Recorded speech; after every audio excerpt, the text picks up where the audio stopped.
Magandang araw po, welcome po sa aking channel, Nov9 TV.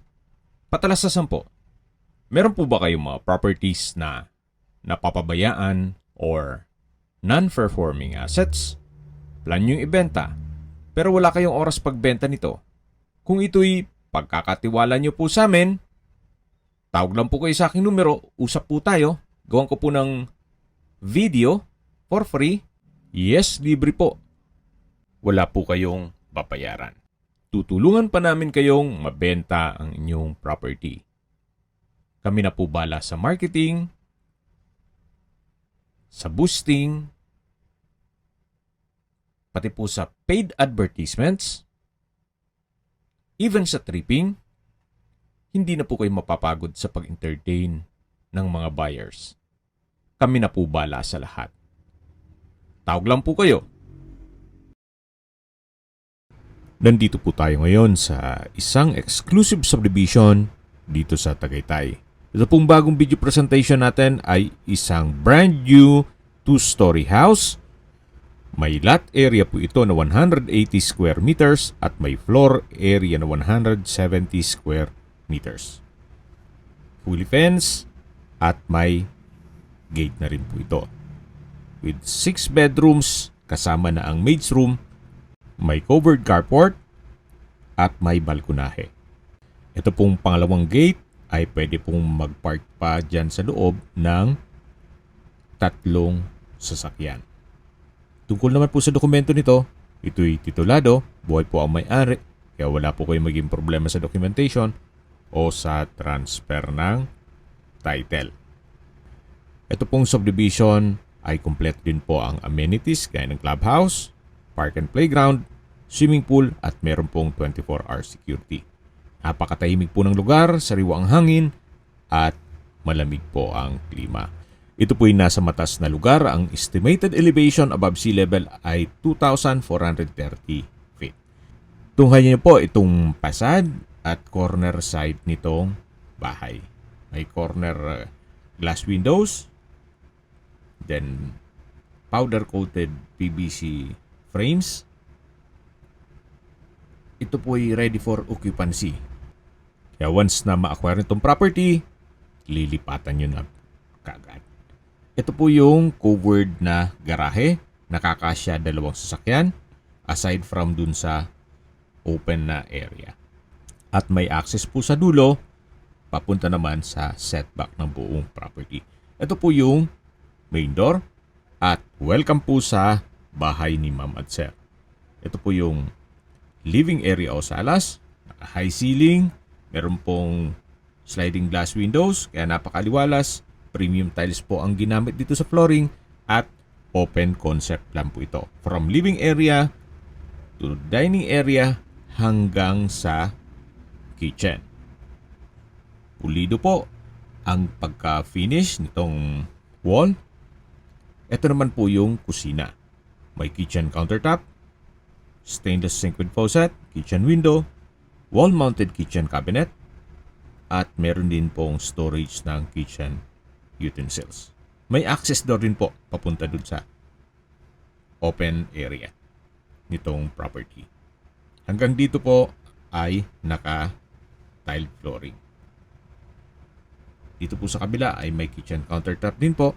At ito po yung tinutukoy ko na access door na papunta naman dito sa open area. Na kung saan, kung marami po kayong sakyan, kasyang-kasya po dito ang 3 SUV. Yan po yung concrete fence. At babalik po ulit tayo dito sa loob. Ito po yung formal kitchen. Meron pong wall-mounted wooden shelf. At dito naman po yung access door na papunta sa open lanay. Yan naman po yung diretso papunta sa covered na garahe. At dito naman po ulit yung dining area. At matatanaw naman natin yung main door. At dito naman po yung hagdan. Ito po yung powder room.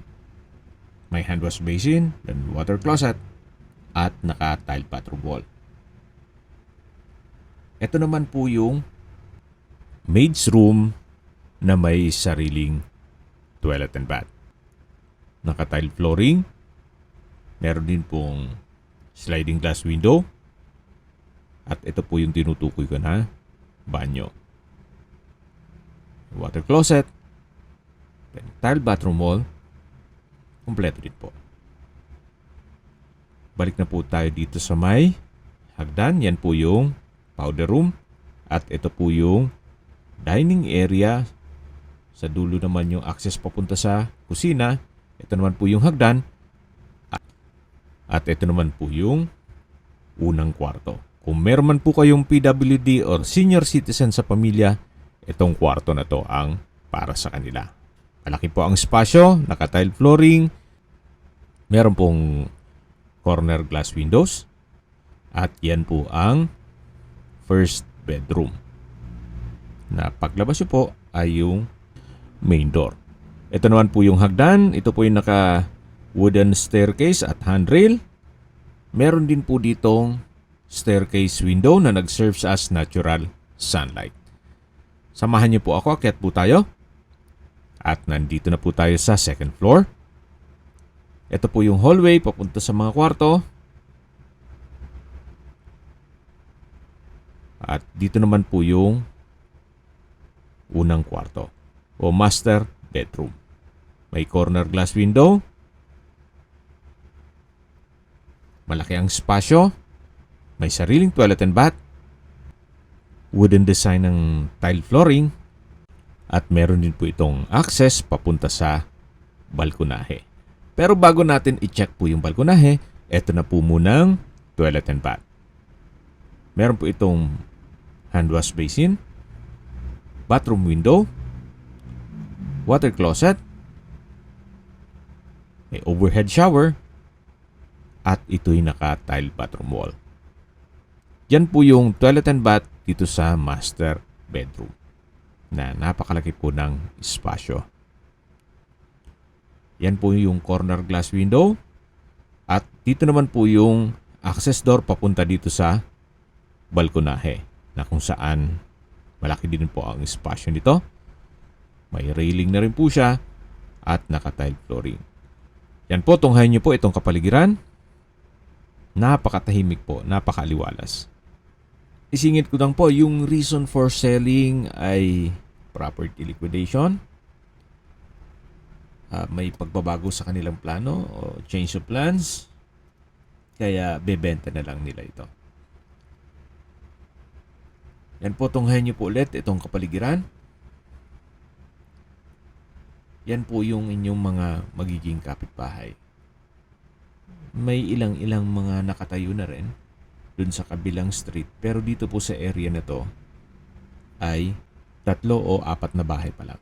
At dun po sa kabilang side nitong concrete fence ay for sale din daw po, sabi ni owner. Pero ibang may-ari. Kaya kung sakaling gusto nyo mas malaking lote, for sale po yung kabilang property. O lote lang po yun. Ito po ulit yung hallway. At ito naman yung third bedroom. May 2 sliding glass window, tile flooring, may mga outlet na rin, at maayos po ang pagka-finish ng wall. Dito naman po yung fourth bedroom. Sa spasyo, malaki din po siya. Halos same design. May 2 sliding glass window. Then, naka-tile flooring. At meron na ring mga outlet. Quality po ang pagka-finish ng wall. Wala po kayong ipapagawa na dito. Ito po'y brand new. At dito naman po yung panglingwang kwarto o 5th bedroom. At kung isama sa bilang yung maid's room na pang-6 na kwarto. Ito po yung last bedroom. Maayos din po siya. At meron pong glass window. Then may space para sa wardrobe. Ito po yung common toilet and bath. May hand wash basin, water closet. may shower, bathroom window at naka-tile bathroom wall. Yan naman po yung staircase window na nag-serves as natural sunlight. Habang pababa po tayo, pag-usapan na natin ang distance, location at travel time. Mula po sa Mahogany Market, ang distance is 2.7 kilometers at ang travel time is 6 minutes. Mula naman po sa Tagaytay Rotonda o Fora Mall, ang distance is 5.6 kilometers at ang travel time is 10 minutes. Kompleto na po doon gaya ng public market, groceries, convenience store, remittance center, banks, schools, church at hospital. Yan po yung lagi kong binabanggit sa inyo na dapat nyo i-consider sa paghanap ng property ay yung meron pong malapit na hospital. Hindi ko naman po sinasabing sakitin kayo. Yan naman po yung for emergency purpose lang naman. At ito po pala yung service area. At dito naman po yung open space. Itong property na pwede pong garahe ng 3 sasakyan. At balik po tayo sa distance, location at travel time. Mula naman po sa Calax, Aguinaldo Highway, ang distance is 20.4 kilometers at ang travel time is 25 minutes. Mula naman po sa Manila o sa airport, ang distance is 60.2 kilometers at ang travel time is 1 hour and 20 minutes. Okay, sa presyo na po tayo. Binebenta po ito ni owner sa halagang 15.9 million pesos net. Ibig pong sabihin, si buyer na po ang sasagot sa lahat ng taxes at expenses with regard to documentation. Kung magkano lang po yung nagastos niya, maibalik lang daw, then okay na sa kanya. So 15.9 million, meron po kayong brand new 2-story house na nasa loob ng isang exclusive community na kompleto ang amenities at meron pong 24 hours security. Nasa matas na lugar, kaya flood-free area. Once na ma-acquire nyo po ito, pwede nyo na pong lipatan kaagad. Hindi nyo na po kailangan mag-antay ng mga ilang weeks para ma-turn over sa inyo. Once na ma-settle nyo payment, pwede na pong mag-move in. Kung may mga katanungan po kayo o gusto magpaset ng tripping, tawag lang po kayo sa aking numero. Sa mga kababayan naman natin nasa ibang bansa, meron po akong WhatsApp, Viber, Telegram, at Signal. Same number lang po, 0917-316-3399. Sa mga nagtatanong naman po ng aming Facebook, meron po aming Facebook page na Nov9TV at Facebook Real Video. Meron din pong TikTok at Instagram. May ibang YouTube channel po kami, the Nov9TV channel, Nov9TV Listings, Nov9TV On The Spot, Nov9TV Updates, at Nov9TV House Rental. Sana po naibigyan nyo ang video presentation. Paki-like and subscribe na lang po sa aking channel para ma-update din po kayo sa aking future listings. Kung sakali po hanap nyo yung mas malaking sukat ng lupa, meron din po kami ibang listings na pwede nyong pagpilian. Huwag po kayong mag-atubiling tumawag sa amin. Then, let us know your budget para malaman namin kung anong property pwede naming ilog sa inyo. Sa lahat pong viewers, subscriber at nagtiwala po sa amin, salamat po sa suporta. Ingat po kayo lagi at yung pamilya. Maraming salamat po.